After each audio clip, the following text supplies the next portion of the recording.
cultures have long understood. The name ecosphere is in fact a way of naming the renewed relationship that we seek, now informed also by contemporary science that tells the story of an unfolding cosmos. Human agriculture is part of this journey. In the cultivation of annual monocultures of grain crops, agriculture has been a problem because it's based on unsustainable extraction, and it creates surpluses and eventually a surplus way of thinking that has trouble thinking about anything else. Surplus, surplus, surplus. And we see that in our global obsessions with consumerism and economic growth.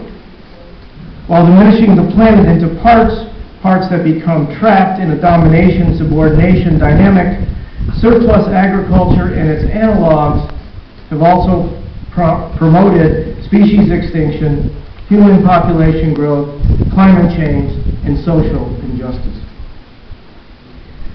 The Land Institute's Natural Systems Agriculture has recognized and started to address the problem of agriculture through plant breeding and ecological intensification.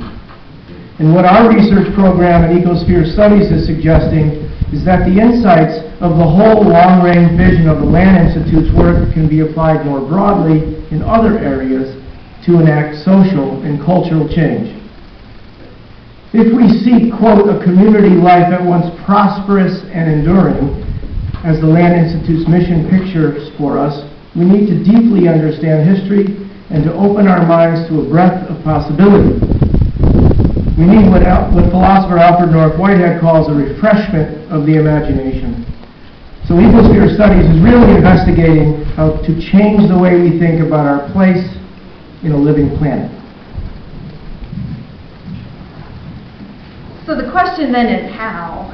What's the method for changing the mainstream human agricultural mind bent on surplus at any cost that's now soaked in petroculture, changing this mind into a livable post-growth sunshine future? Is change even possible? What is the precedent for humans living voluntarily within limits? Is there any? Is this within our human nature?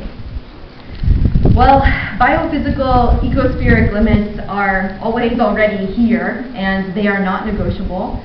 Change is already upon us as the consequence of our own human actions. We are going to need to preserve and hold on to human capacities for knowledge, and we're going to need to keep acknowledging our ignorance. I mean, we have to recognize the complexity of reality. There may not be a simple catalyst or a simple way to predict which catalyst is going to make an everyday interaction on Earth into a transformatively ecospheric one.